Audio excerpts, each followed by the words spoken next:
Tu es prêt, prête à vivre une des lunaisons les plus stratégiques et puissantes de cette fin d'année.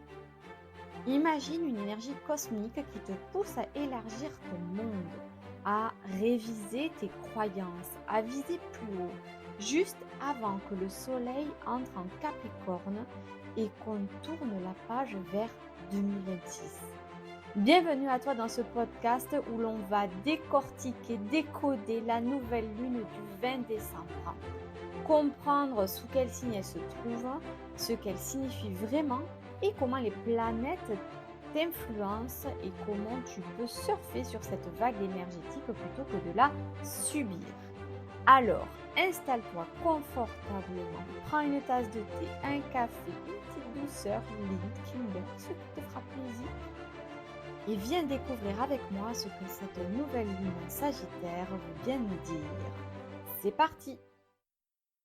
Le 20 décembre 2025, il y a donc cette nouvelle lune puissante qui se produit sous le signe du Sagittaire à environ 28 degrés 25 du signe.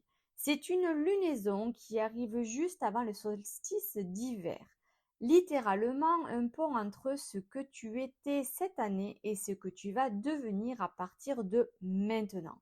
Dans l'astrologie, la nouvelle lune représente le commencement d'un cycle. C'est d'ailleurs pour ça qu'à chaque nouvelle lune, on te demande, lors de la méditation, de faire tes intentions à la nouvelle lune. C'est à ce moment-là où on demande. Alors que lors de la pleine lune, on nettoie. C'est donc le moment où la lune et le soleil s'alignent dans le même signe et créent un terrain vierge pour semer des intentions nouvelles dans ta vie. Et quand elle se trouve en Sagittaire, le Sagittaire, c'est le chercheur, le visionnaire, l'aventurier de l'âme. Et crois-moi, je suis aventurière et je suis visionnaire et je cherche partout mes clés et mon téléphone constamment. Blague à part, il te pousse à élargir ta vérité, à viser plus loin que ce que tu vois. Il t'invite à remettre en question tes limites actuelles et surtout à courir après ce qui éclaire ton cœur et ton sens du possible. Là, ce qui est vraiment important dans le Sagittaire, c'est que tu as besoin de sens. Tu as besoin de comprendre ce que tu fais, de l'analyser, parce qu'en fait, si tu ne comprends pas, tu n'avances pas. Et ça, c'est terrible quand on est Sagittaire. C'est la flèche qui n'a de sens que si elle est tirée vers quelque chose de plus grand que soi, vers un objectif. C'est pour ça que même si toi aussi tu es à ton compte ou que tu as un poste à responsabilité, si tu n'as pas un objectif clair et précis, tu peux arriver à tourner en rond, à procrastiner ou à repousser la tâche qui t'est donnée, tout simplement parce qu'elle n'a pas de sens pour toi. Et ça tombe bien, parce que sous cette nouvelle lune, on ne se contente plus de survivre. On ose rêver un futur qui nous fait vibrer, qui nous ressemble. Maintenant, qu'est-ce qui se passe au niveau des planètes? Alors, quand on parle d'influence astrologique, ce ne sont pas que la Lune et le Soleil qui jouent leur rôle, c'est tout ce qu'il y a autour. Donc, par exemple, Jupiter, qui est le maître du Sagittaire, il amplifie ta foi, ton envie d'expansion, ton audace. C'est vraiment le bouton, tu sais, le bouton rouge qu'il faut surtout pas appuyer dessus. Là, Jupiter, il te dit, vas-y, fonce, appuie sur le bouton. Mercure, récemment entré en Sagittaire, va intensifier ta communication, la pensée exploratoire et les idées visionnaires. Donc, au-delà de imaginer et d'avoir des visions ou en tout cas des idées, il va y avoir vraiment une communication autour de tout ce que tu veux entreprendre, qui va se fluidifier. Et ce qui tombe bien, c'est que Mars, qui va commencer à transiter dans le Capricorne un petit peu après, va te donner tout ce qui est discipline, régularité, tout ce qui te permettra, tout ce qui te sera nécessaire pour faire ce qui a été imaginé et que ça se matérialise. Action et structure, c'est magique. Neptune, lui, redevient direct en Poisson juste quelques jours avant. Alors, ce qui peut arriver, c'est un moment de clarté intérieure. Après, tu sais, Ces cycles-là qu'on vient de vivre de confusion, de rêves flous, on ne sait pas trop sur quel chemin on va, est-ce qu'on y va, est-ce qu'on n'y va pas, est-ce que c'est la meilleure des solutions, est-ce que si, est-ce que ça. Ben, là, c'est vraiment un moment où tout va se clarifier, tout va se simplifier. Le combo, je vais y arriver. Ici, c'est la vision, la compréhension et le mouvement concret, puisque tu vas passer à l'action. C'est le genre d'alignement qui te murmure qu'est-ce que tu veux vraiment créer? Allez, je te prends la main et on y va. Et moi, j'adore ce genre d'énergie. Et ce qui va te donner un effet waouh avec cette nouvelle lune, c'est qu'elle agit comme un appel à la sortie de ta zone de confort. Arrache le pansement, tu vois, et avance. Ose. C'est pas grave si tu as peur, c'est pas grave si tu es dans l'inconnu, c'est pas grave si tu sais pas. Ose, tente, essaye. Et se remettre en question, c'est OK. Tu as le droit de te remettre en question, tu as le droit de peut-être ne plus croire en une croyance et c'est très bien parce que elle est là depuis trop longtemps et il est temps maintenant de t'en libérer et de passer à l'action. Arrêtez de dire oui à tout et si ton corps dit non, écoute-le. Dis oui à une opportunité. Ça, je suis d'accord, même si elle te fait peur. Mais ne dis pas oui si tout ton corps te dit non. Imagine un projet plus grand que toi. Moi, mon rêve, par exemple, et peut-être que je l'ai déjà dit dans d'autres podcasts, c'est d'avoir une lauragaise. Tu sais, ces vieilles maisons avec les briquettes rouges toulousaines apparentes que j'aurais, j'allais dire remasterisé, mais on remasterise pas une maison, mais que j'aurais retapé et j'en ferai un sanctuaire pour les mères chefs d'entreprise. Pourquoi? Parce que moi, il y a des fois où j'aimerais pouvoir aller dormir ailleurs et que ça ne me coûte pas un bras. Avoir, tu sais, ce plan B de je vais dormir ailleurs que chez moi parce que mon conjoint me gonfle, parce que ma fille se réveille toutes les nuits et que j'en ai plein le cul et que je voudrais juste un endroit où dormir. Mais pas un hôtel, mais une vraie chambre où je pourrais me sentir comme à la maison. Et j'aimerais créer un lieu où il y aurait un salon de thé, où il y aurait peut-être une masseuse ou en tout cas du bien-être, hein.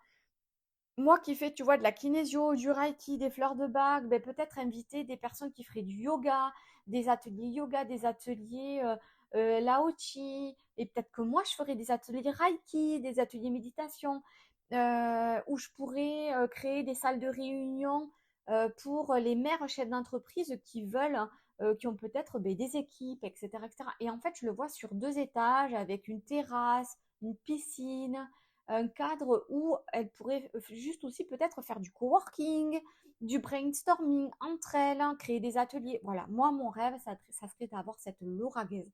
Un jour, d'avoir l'argent pour me payer cette maison et en faire the place to be pour la mère chef d'entreprise qui a besoin d'avoir un bureau qui soit hors de la maison, hors des critiques du conjoint, hors de la machine à laver, hors du temps, en fait, pour réellement se consacrer à son entreprise et ou à elle.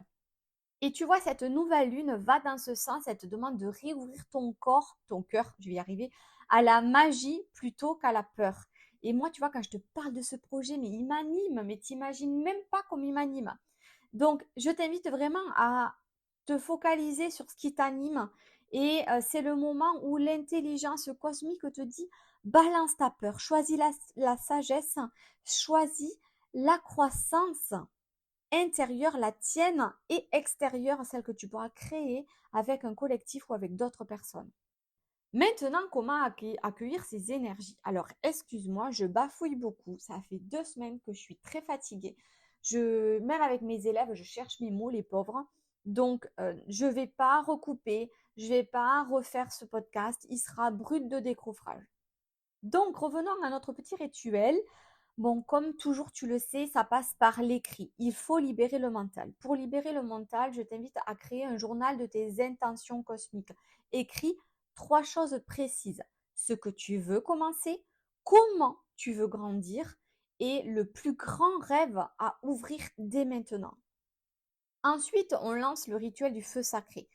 Allume une bougie et dis à voix haute ce que tu as choisi de laisser derrière toi.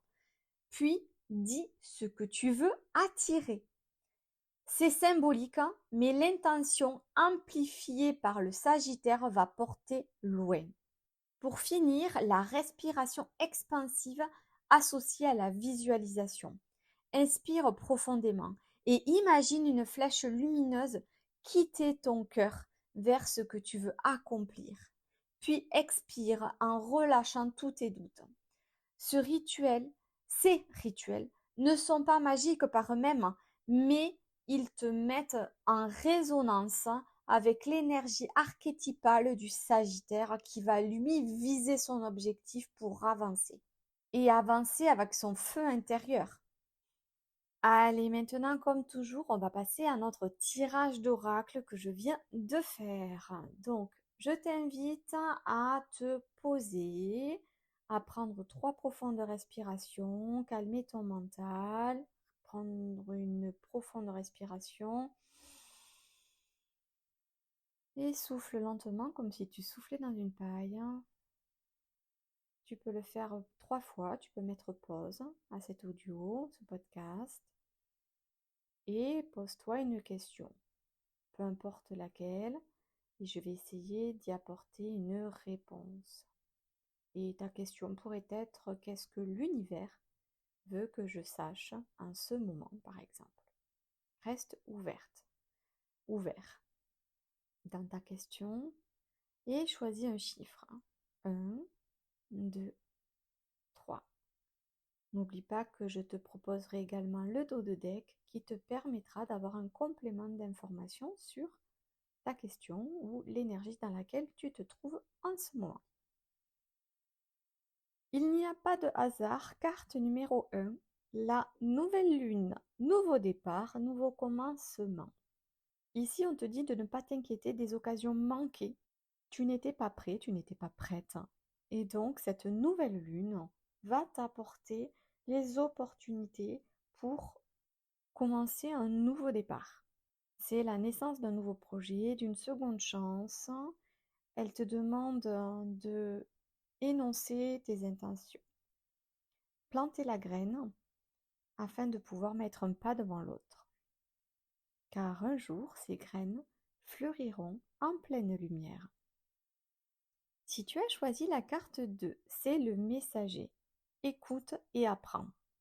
Que ce soit un guide, un ange, un totem ou un ami, une personne de ta famille, un enseignant ou une enseignante, peu importe, ici on te dit que tu vas avoir un messager qui va t'apporter ce dont tu as besoin au moment où tu en as besoin. Il va te permettre de mettre le doigt là où tu as besoin de concentrer toute ton énergie, toute ton attention. Donc, soit à l'affût des synchronicités, des opportunités ou tout simplement des conversations que tu auras avec les gens, tu auras un message à recevoir. Si tu as choisi la 3e carte, c'est l'éclipse de lune. Tu es au seuil d'une dimension supérieure. Alors, on est sur la carte la plus spirituelle de notre tirage, puisqu'ici, on te demande de te connecter à ton moi supérieur, le plus élevé. Tu vas pouvoir accéder à une passerelle énergétique qui permet à des fréquences et à des êtres supérieurs de te contacter. Les éclipses apportent des événements qui font partie du plan divin. Il est temps pour toi de quitter ta zone de confort pour t'aligner avec ton moi supérieur. L'univers te soutient, il te guide, tu as la porte ouverte, il ne tient qu'à toi de la franchir. Et en dos de deck, nous avons sort et rituel. L'auto-soin est sacré. Ici, on te demande de ne pas sous-estimer ta capacité à t'auto-guérir et justement d'activer cette capacité d'auto-guérison. Peu importe l'outil, le Reiki, le Lao-Chi, ce que tu veux, on te demande de t'initier, de travailler à ton propre soin, à ton propre corps, dans ton propre corps d'ailleurs, en créant ton rituel afin de libérer tout ton potentiel. Voilà, maintenant tu laisses le message de la carte choisie te répondre dans les jours qui viennent et garde-la comme une boussole symbolique. Voilà la team, j'espère que ce podcast vous a plu. Pour conclure, cette nouvelle lune en Sagittaire du 20 décembre 2025 n'est pas juste un point sur une roue du zodiaque, c'est un moment clé, un moment initiatique, un moment transitoire entre l'année 9 et l'année 1 qui commence au 1er janvier 2026. D'ailleurs, je t'ai préparé bien évidemment un podcast qui t'explique justement cette transition qui sort très prochainement. En attendant, cette nouvelle lune te demande de faire une pause avant le prochain chapitre. C'est une énergie qui te pousse à penser plus grand, une invitation à faire de ta vision une réalité. Alors demande-toi aujourd'hui, qu'est-ce qui mérite vraiment toute mon audace? Qu'est-ce que je choisis, la peur ou l'expansion? Et surtout, laisse l'arc de la vie viser plus haut et laisser partir la flèche vers l'infini et au-delà. Maintenant, peu importe où tu te trouves, dans le bus, dans le métro, devant la machine à café, on va se booster, se motiver en chanson. Dansons, chantons sur Queen et Don't Stop Me Now pour ne pas être stoppé dans nos efforts et dans notre vision de notre avenir.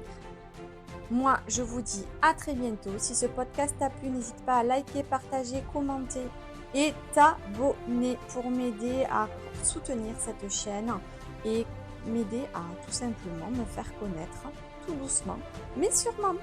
Allez, ciao ciao la team! Booste ton potentiel et ose révéler ta véritable identité.